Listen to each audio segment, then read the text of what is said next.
Esta es una presentación del equipo de producción de Radio Bea.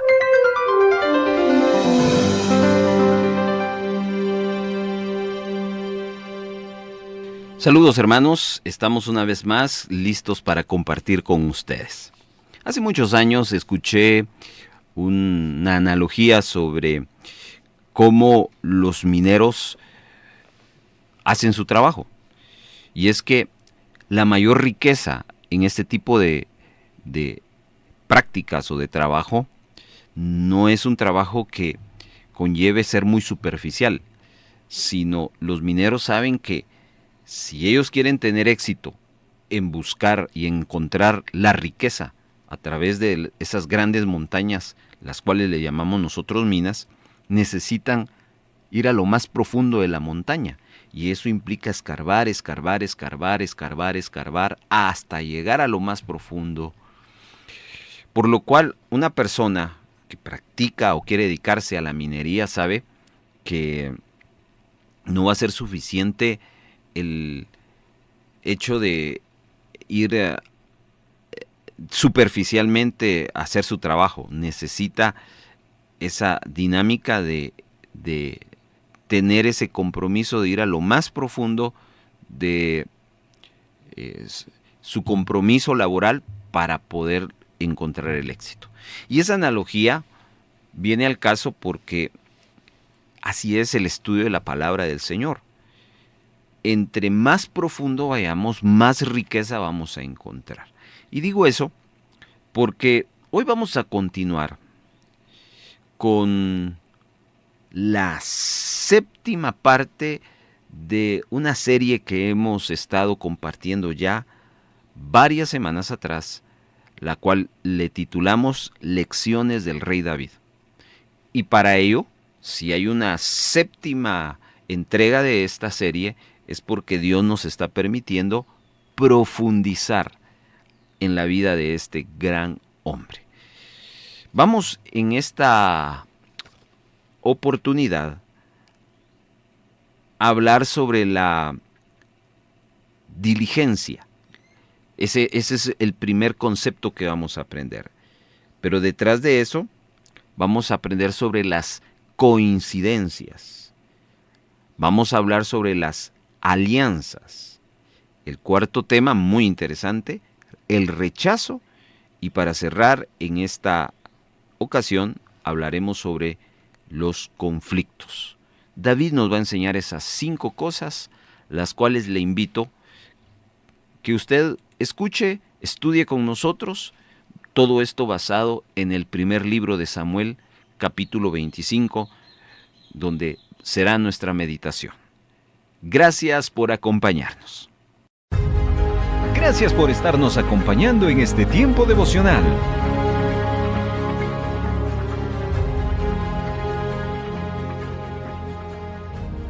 Comenzando entonces nuestro estudio para esta ocasión, qué importante es ser diligente.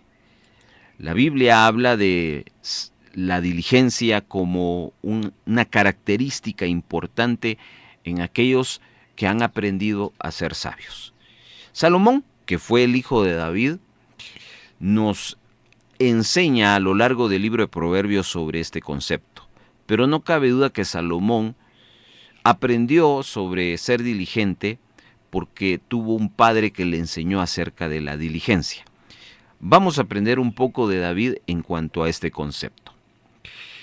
En el primer libro de Samuel, capítulo número 25, verso 5, leemos: Entonces envió David 10 jóvenes y les dijo: Suban al Carmel e id a Nabal y saludadle en mi nombre y decidle así: sea paz a ti y paz a tu familia y paz a todo cuanto tienes. He sabido que tienes esquiladores. Ahora tus pastores han estado con nosotros, no le hemos tratado mal ni les faltó nada todo el tiempo que han estado en el Carmel. Pregunta a tus criados y ellos te lo dirán. Hallen por tanto estos jóvenes gracia ante tus ojos porque hemos venido en buen día. Te ruego que des lo que tuvieres a mano a tus siervos y a tu hijo David. Amén. Primer libro de Samuel 25, del verso 5 al 8 hemos leído. Vamos a seguir meditando en otros versículos, por supuesto, a lo largo de esta reflexión. En este capítulo nos centralizamos en un lugar conocido como Carmel, que no debe confundirse con el Monte Carmelo. Este Carmel estaba a 1,5 kilómetros de Maón y se centralizaba en los montes de Judá. Esta historia gira alrededor de 3 personajes.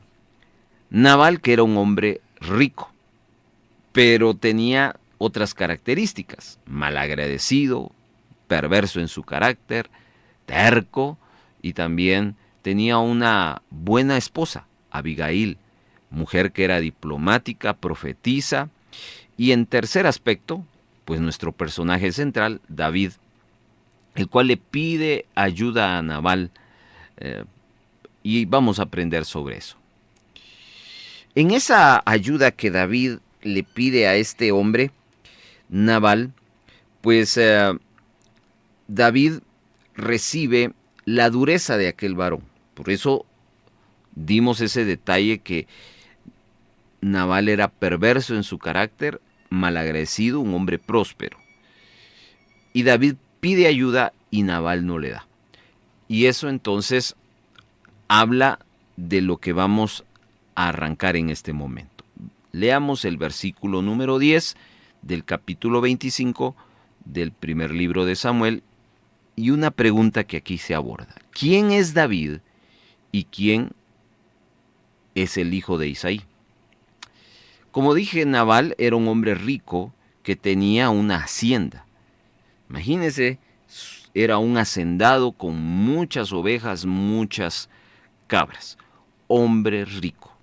Y David le estaba pidiendo ayuda por comida. Es decir, que podía dar este hombre Nabal y no se iba a quedar pobre. Siendo la época de esquilar, David solicita ayuda basándose en que él trató de buena manera a sus hombres en ese lugar del Carmel. Es interesante analizar también el significado del nombre Nabal. Tonto, así se describe el significado.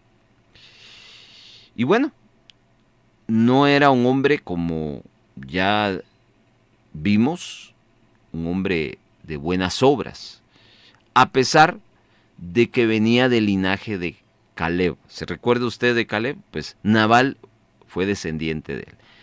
Como decimos acá en Guatemala, nada que ver Nabal con este personaje, a pesar de que eran del mismo linaje. Los jóvenes van entonces de parte de David a hablar con Nabal, y Nabal, al escuchar la solicitud de David en un tono sarcástico, su respuesta es: David no lo conozco, ni tampoco sé quién es el hijo de Isaí, es el verso 10.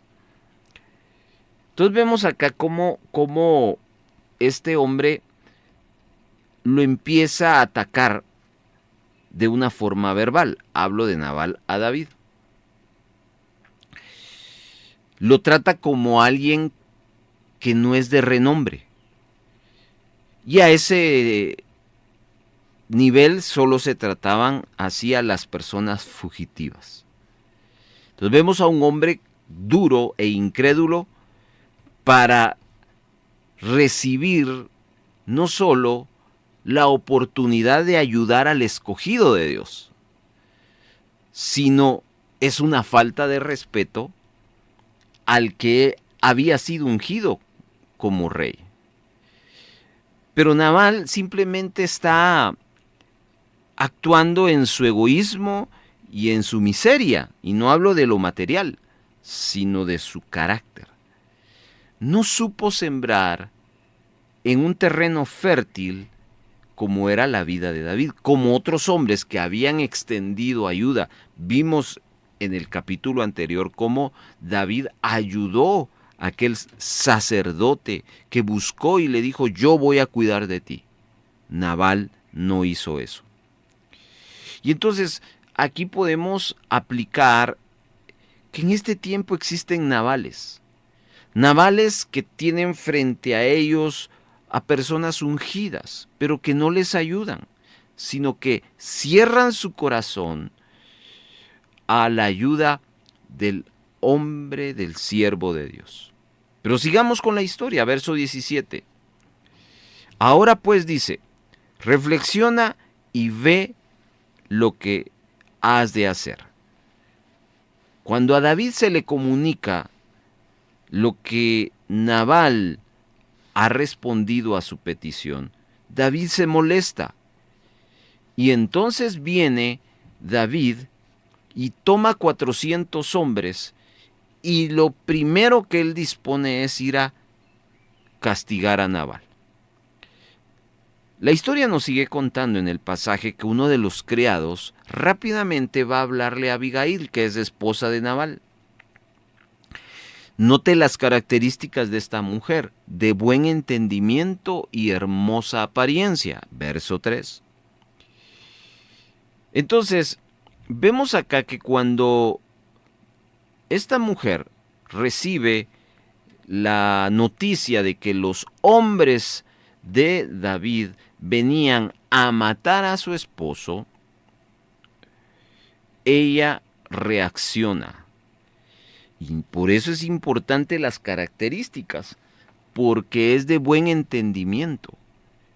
El contenido de lo que era ella era mucho más importante que el envase, porque note que no le dice era de hermosa apariencia y de buen entendimiento, sino de buen entendimiento y de hermosa apariencia. Decir que Abigail era muy bonita, pero su inteligencia era mejor y mayor que su belleza física. Bueno, en el verso 14 al 17 nos describe lo que el criado le va a dar.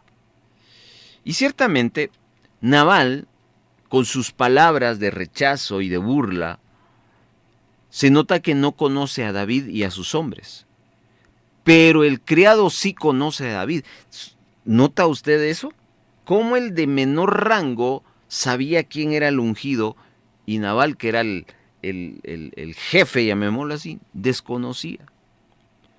Pues estos criados sabían quién era David y quiénes lo acompañaban.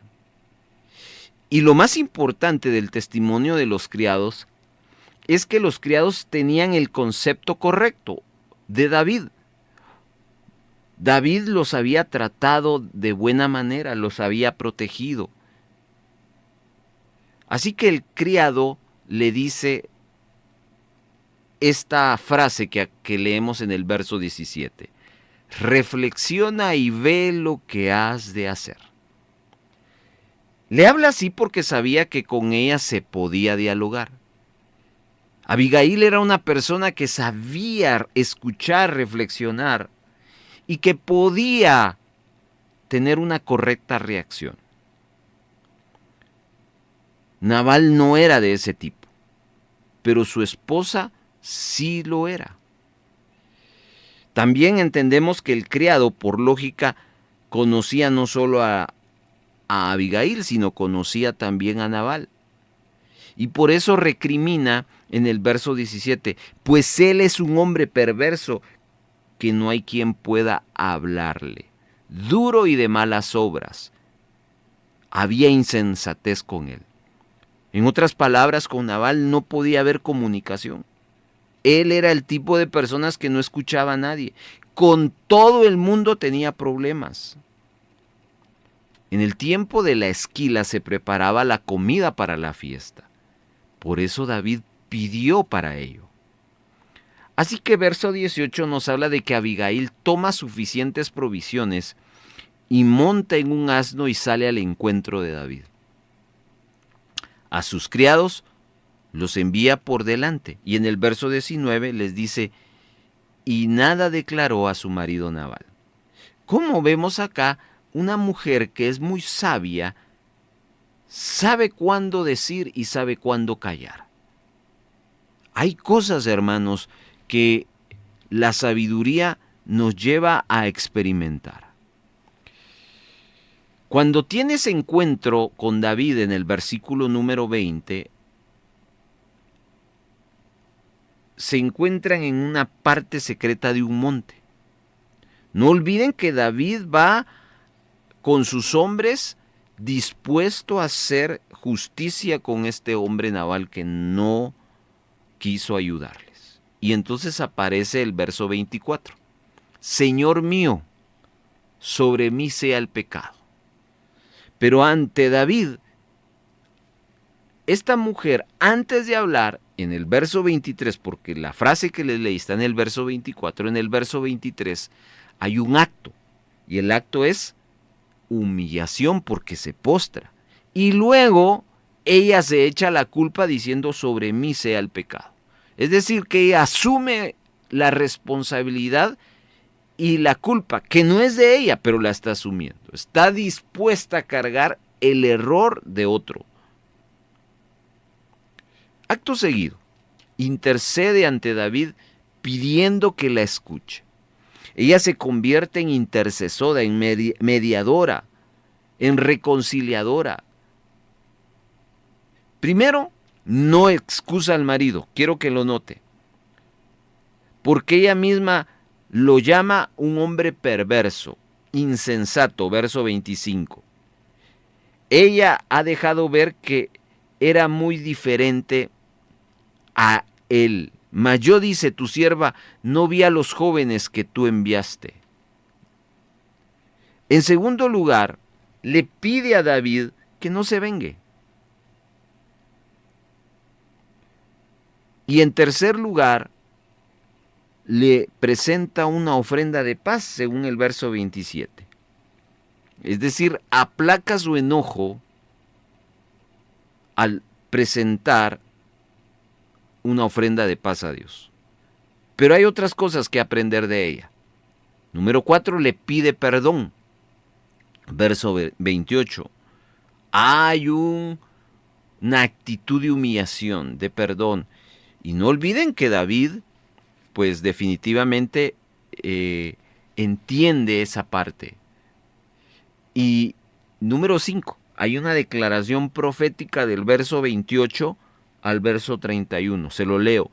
Jehová de cierto hará casa estable a mi Señor, y él arrojará la vida de sus enemigos como de en medio de la palma de una onda, y la establezca por príncipe sobre Israel.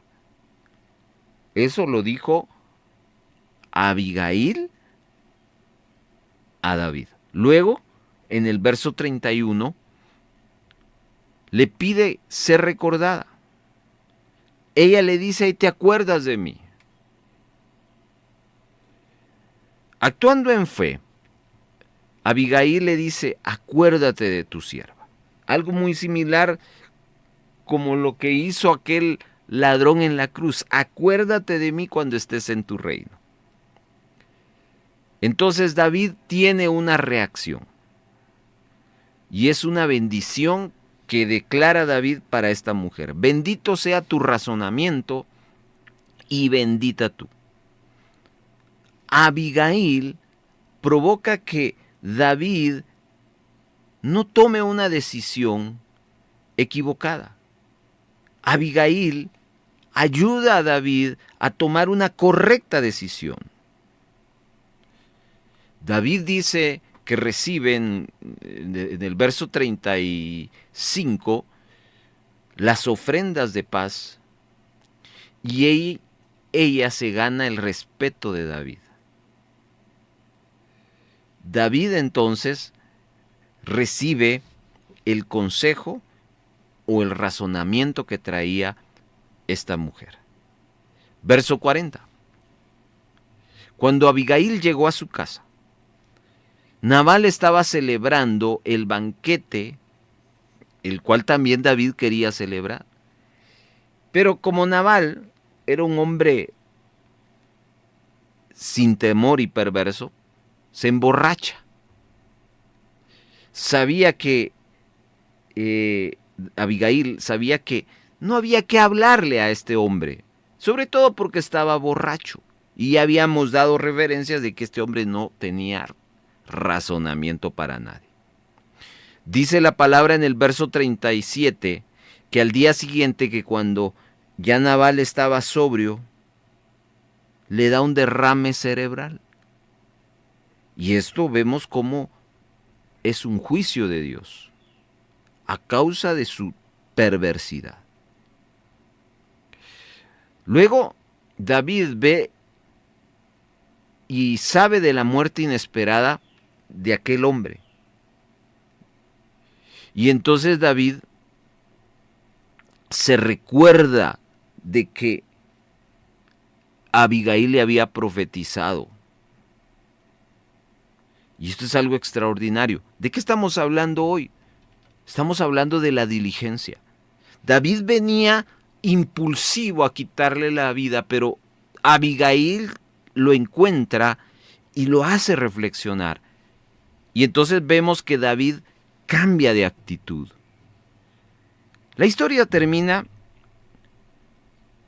de una manera interesante.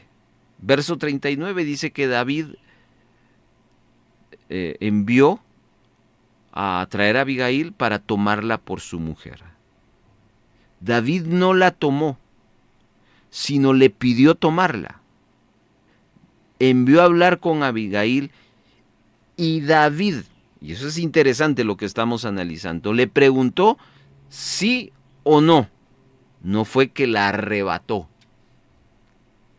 Y claro, escuche la respuesta en el verso 41 de esta mujer. He aquí tu sierva, que será una sierva para lavar los pies de los siervos de mi Señor. Esta mujer vio a David como una oportunidad para servir. Y aquí hay un mensaje para las mujeres. Porque hoy en día existe un movimiento llamado feminismo. Dicho movimiento promueve el que la mujer en una falsa dignificación se rebele en contra de su autoridad. No estamos ni promoviendo el machismo, pero tampoco el feminismo. Estamos hablando de la palabra de Dios. Dios sigue buscando mujeres que tengan el deseo de ser servidoras, como Abigail, mujeres que estén dispuestas a promover el reino de Dios, como Abigail lo hizo. Así que, verso 42 termina este primer punto de la diligencia, que Abigail se convierte en esposa de David. Y Dios la puso en alto porque ella puso a Dios en lo alto, lo honró y le sirvió y tuvo la bendición de ser bendición para David. Entonces, cerrando este primer punto de la diligencia que estamos aprendiendo de David, si Dios nos da la oportunidad de ayudar, ayudemos, hermanos. Jamás debemos olvidar que ayudar a otros no es cosa de tontos, sino es algo que va a desatar una gran bendición. Pero aprendamos también de esta mujer que intercede y reconcilia a un hombre que va a morir al fin y al cabo, pero no por la mano de David, sino por la mano de Dios. Así que David pudo ser una persona que con su enojo y su molestia debió haber tomado su venganza. Pero se cumple aquella escritura de Pablo: mía es la venganza, yo pagaré, dice el Señor. Pero para llegar ahí necesitamos ser personas diligentes que escuchen el consejo a los demás. Lección número 1. Vamos a la lección número 2. Versículo número 11. Guárdeme Jehová de extender mi mano contra el ungido de Jehová. Pero toma ahora la lanza que está a su cabecera y la vasija de agua y vámonos. Ahora Nos vamos a primer libro de Samuel. Y acá la historia relata algo que ya hemos leído en 1 Samuel 24. Y ambos episodios coinciden con un común denominador, y es que David pudo haber dado muerte a Saúl, pero no lo hace, porque David nos va a enseñar que en Dios no hay coincidencia, solo hay propósitos. En la Biblia y en el estudio bíblico hay un principio que es el principio de la repetición. Cuando se repiten las cosas más de 2 veces, eso es importante en la Biblia. Dice el verso 7 del capítulo 26 que Saúl estaba dormido. Y es que los de Zif ya habían tratado de entregar a David en el desierto. Eso está en el capítulo 23. Y ahora aparecen de nuevo ante Saúl en Gabá para informarle que David está escondido en el collado de Jaquila al oriente del desierto. Capítulo 26, verso 1. Entonces, de una manera, David tuvo la muestra de que Saúl lo estaba persiguiendo, verso 3. Por medio de 2 espías, descubren dónde estaba Saúl, verso 4. Estoy parafraseándole y yéndonos rápidamente en la historia. Al llegar donde estaba Saúl, David lo encuentra durmiendo junto a Abner, su general. Los dos estaban descuidados, según el versículo número 5. Los 2 espías enviados por David fueron valientes. Estos hombres eran Ahimelech y también Abisai. Así que, a la invitación de que uno de los 2 descendieran con él, Abisai se ofreció diciéndole: yo te acompaño, rey.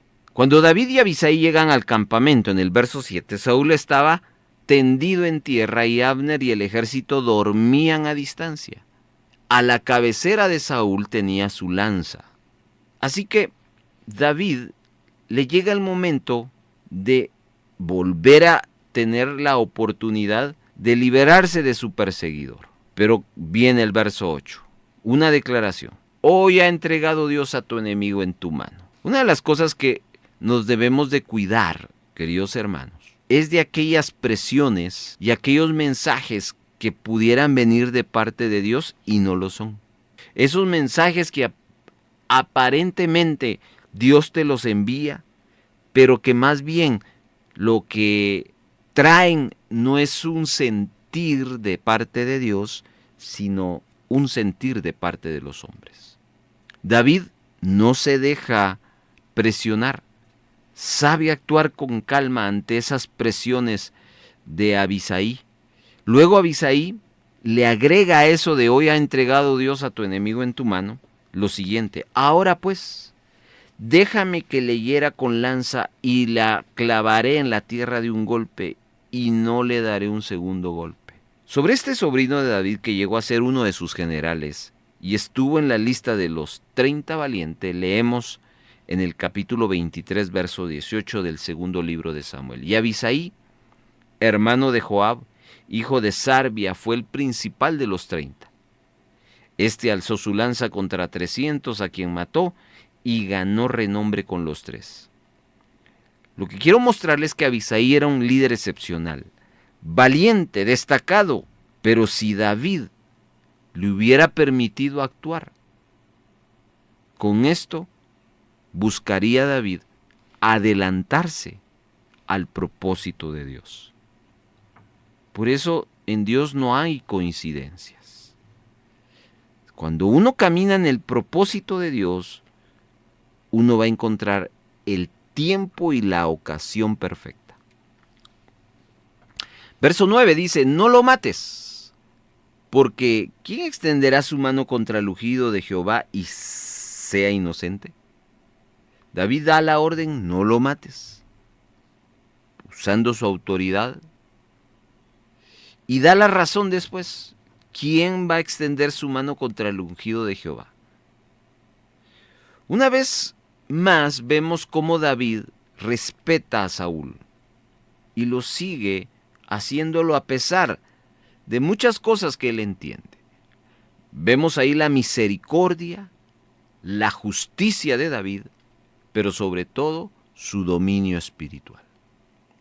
Verso 12 dice que se llevó pues David la lanza y la vasija. Abisai fue instruido por David para tomar la lanza.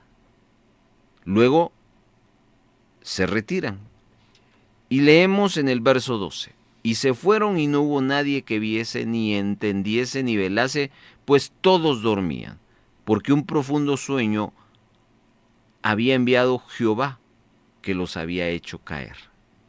Saúl y sus hombres estaban literalmente anestesiados de parte de Dios. Y entonces vemos que todo este drama no viene por casualidad. Dios lo está permitiendo.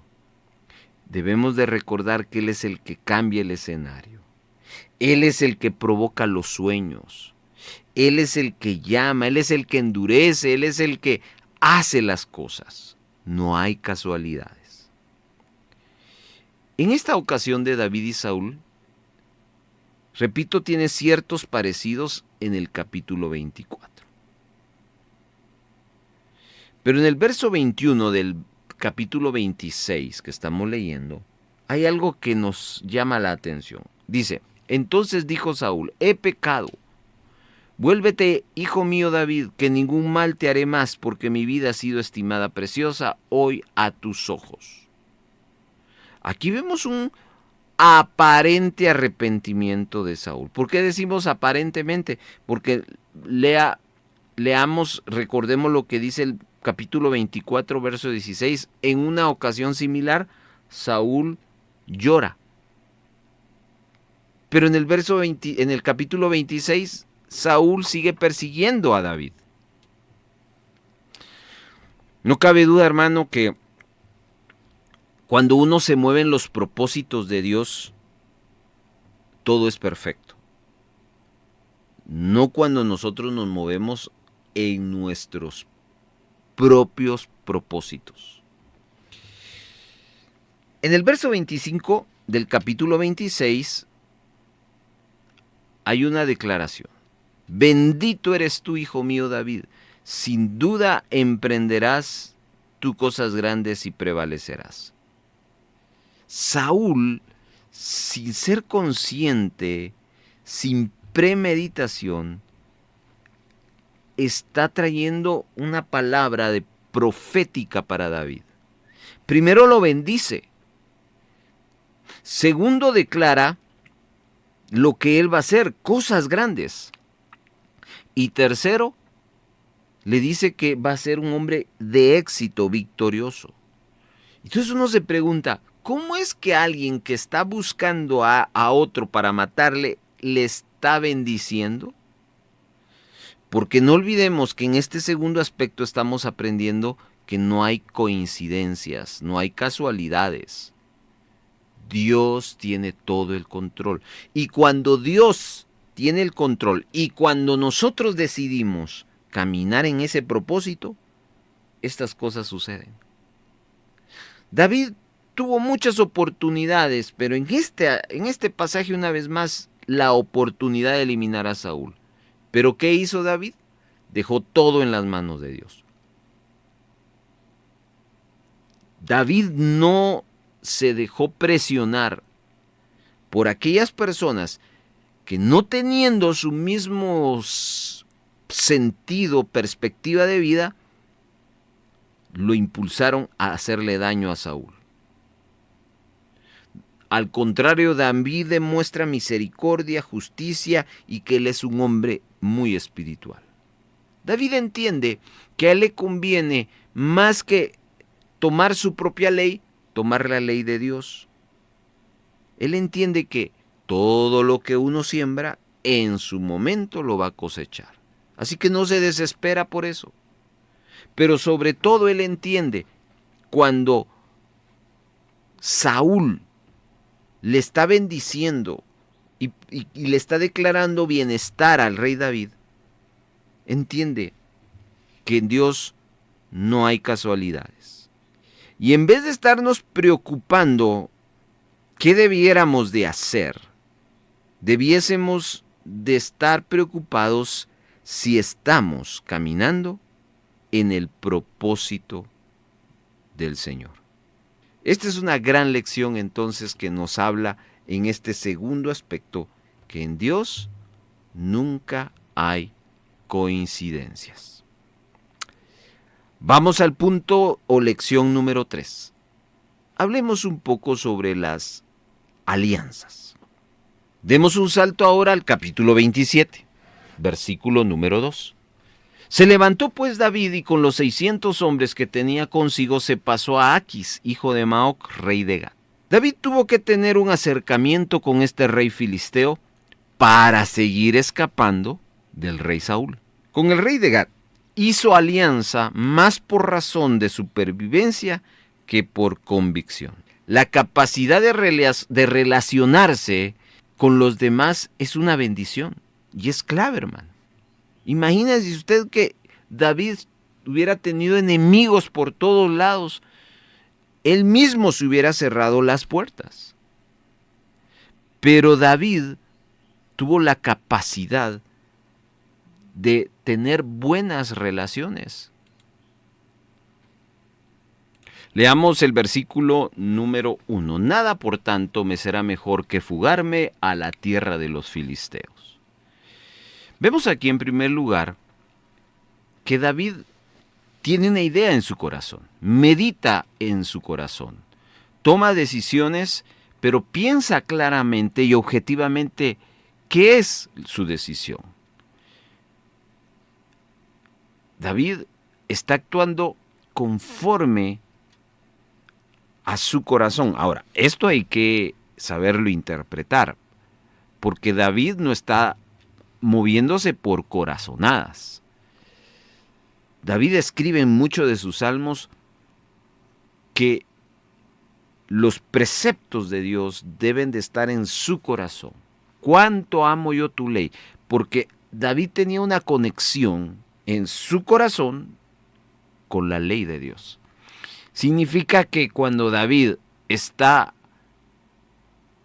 tomando en cuenta los dictados correctos del corazón, es porque automáticamente le está hablando de que su decisión no viene de su corazón, sino de Dios.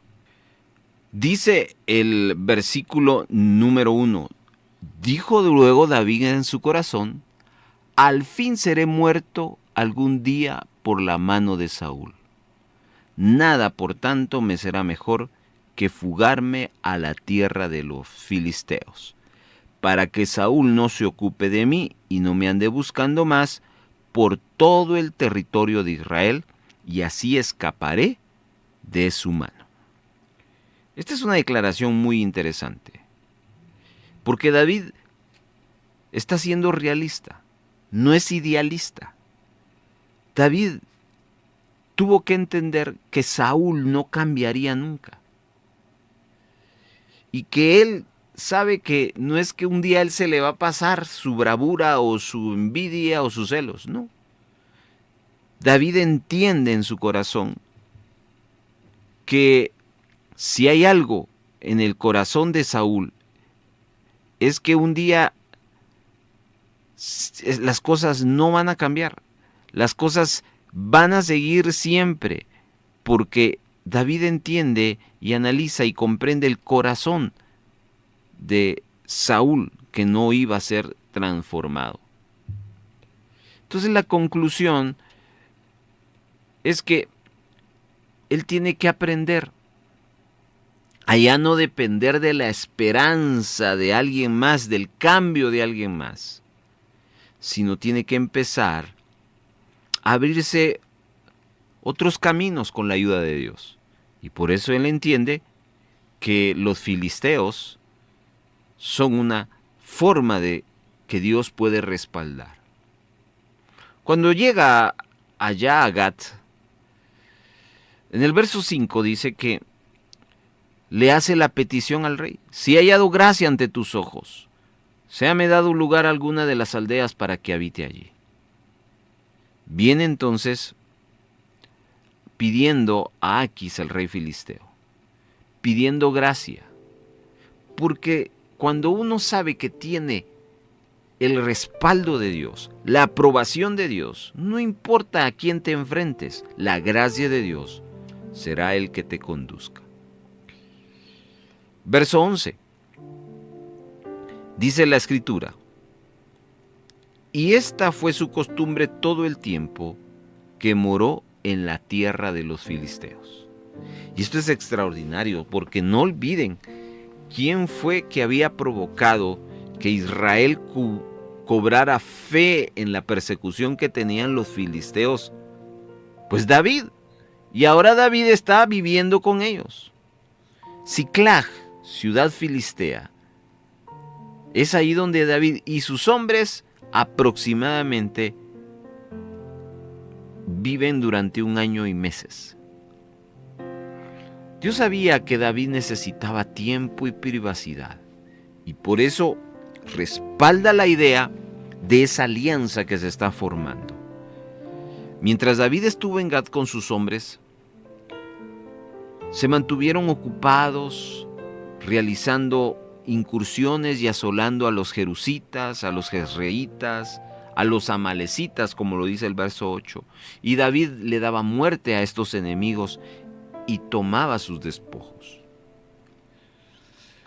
Entonces, hermanos, nuestra actitud como David debe ser una actitud calculadora. Debemos de ver la realidad, ser realistas, no idealistas, sabiendo que si tenemos la gracia de Dios manifestándose en nuestras vidas, podemos estar aún en territorio enemigo, el cual Dios nos hará vivir en paz. Vamos ahora al capítulo 29 del primer libro de Samuel y veamos el cuarto tema para este episodio, versículo número 6. Y Aquis llamó a David y le dijo: vive Jehová que tú has sido recto y que me ha parecido bien tu salida y tu entrada en el campo conmigo, y que ninguna cosa mala he hallado a ti desde el día que viniste hasta mí hasta hoy. Mas a los ojos de los príncipes no le agradas.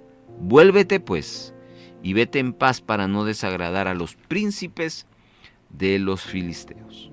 Verso 7 nos habla del tiempo que David estuvo en el capítulo 27 en esa ciudad de Aquis, en el territorio filisteo.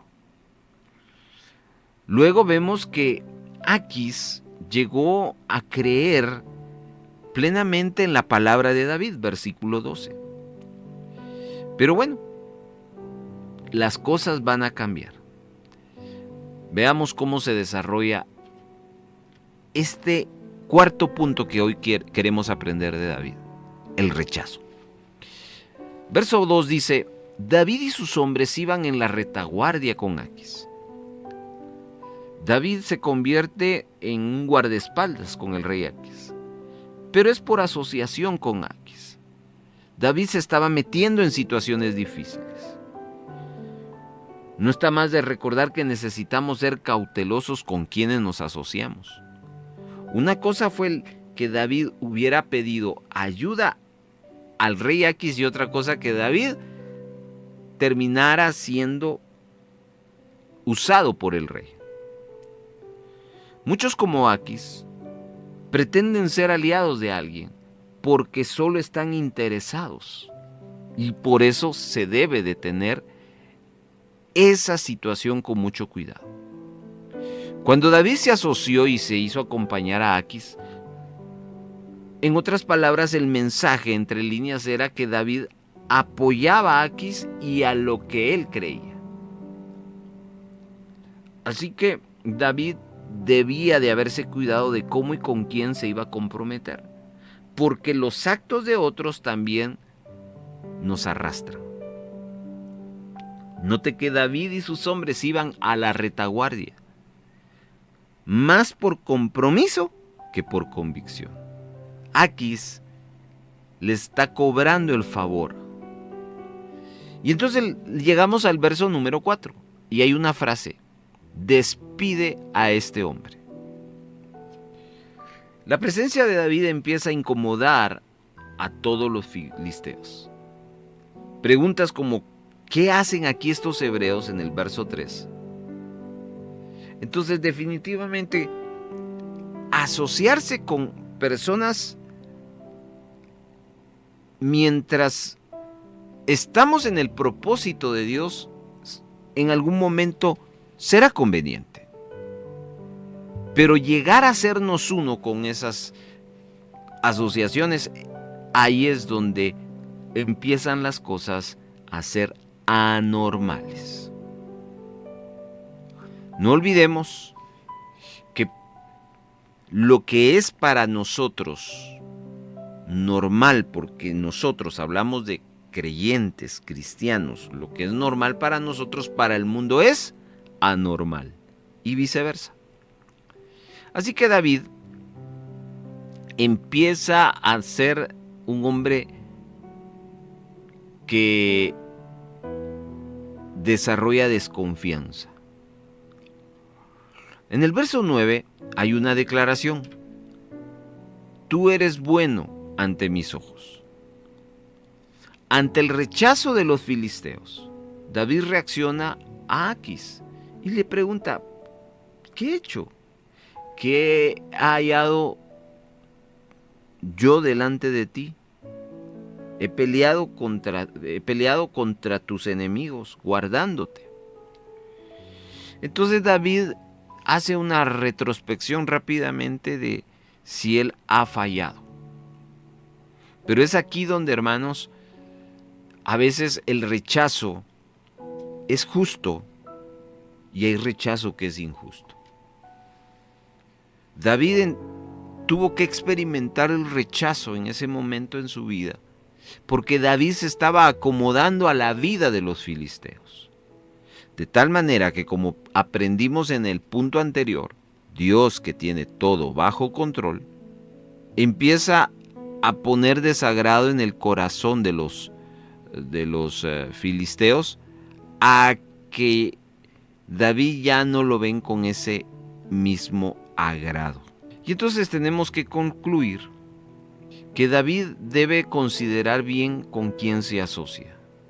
Que David puede ser íntegro, y era íntegro, pero quienes se asocian con ellos no lo van a hacer.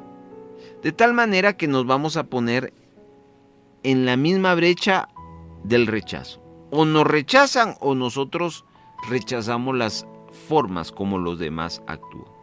Así que la historia termina que Aquis decide echar a David de su tierra.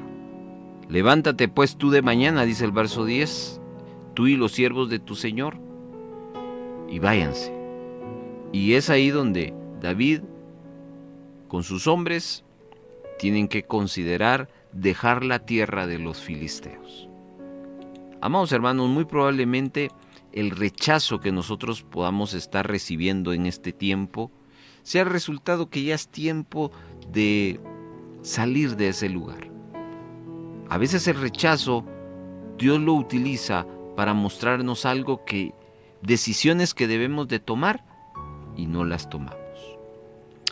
Vamos a cerrar esta meditación con el último aspecto, la quinta lección del rey David. Capítulo 30, versos 5 y 6. Las dos mujeres de David, Ahinoam, jezreelita, y Abigail, la que fue su mujer de Nabal, el del Carmel, también eran cautivas. Y David se angustió mucho porque el pueblo hablaba de apedrearlo, pues todo el pueblo estaba en amargura de alma, cada uno por sus hijos y por sus hijas. Mas David se fortaleció en Jehová.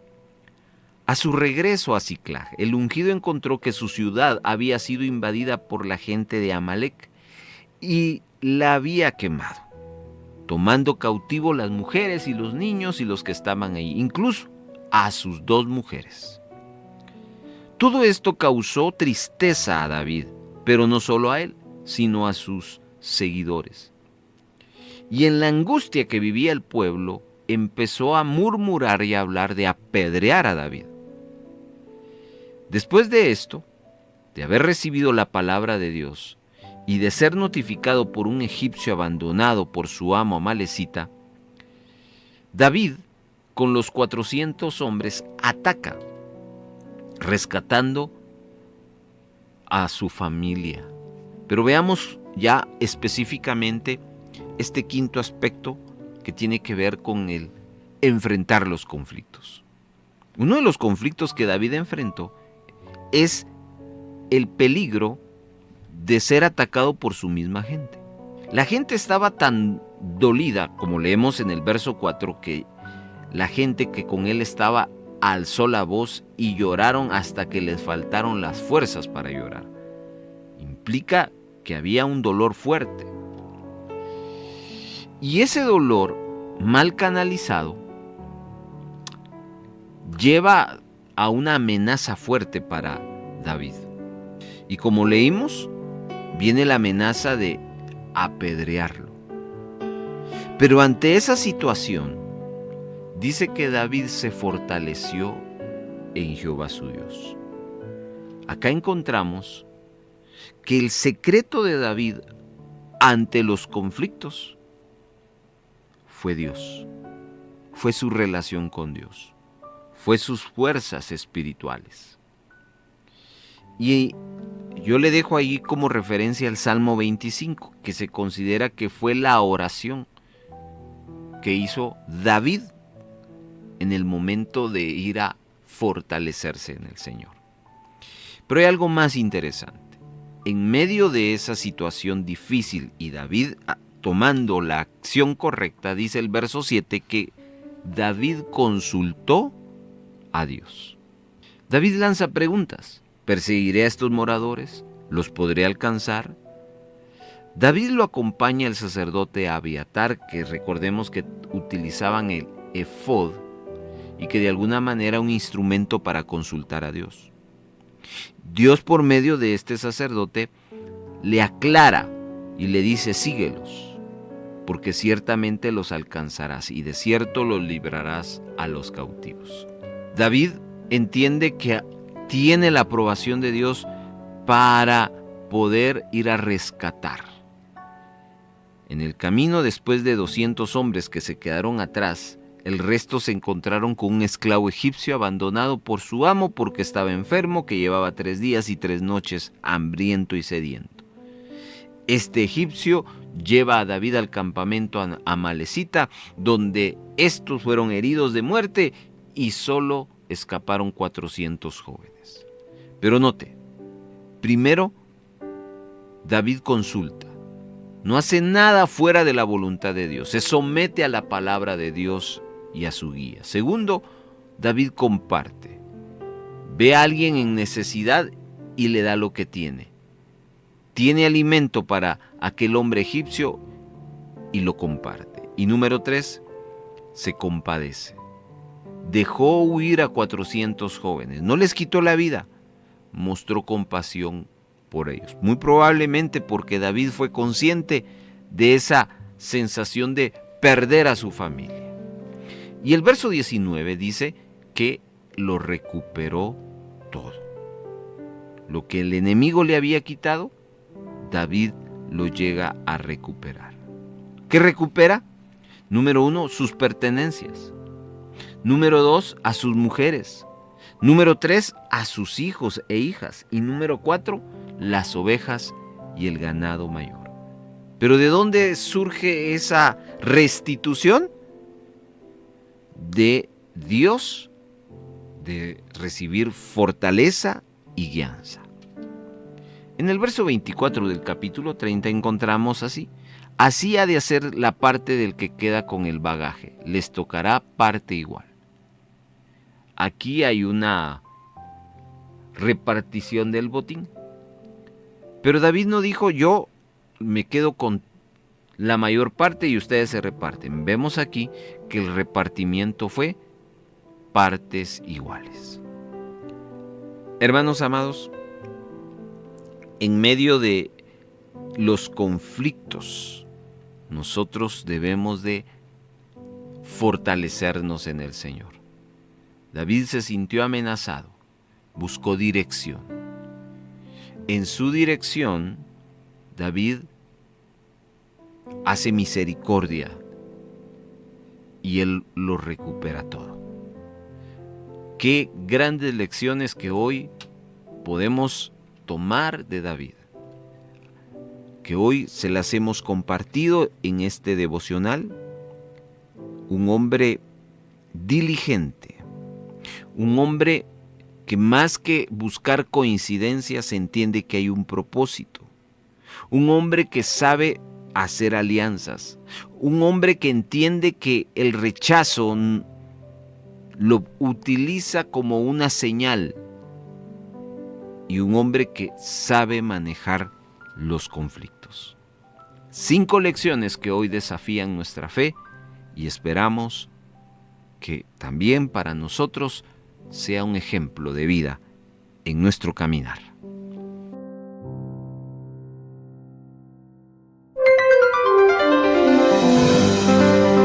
Esta fue una presentación del equipo de producción de Radio Bea.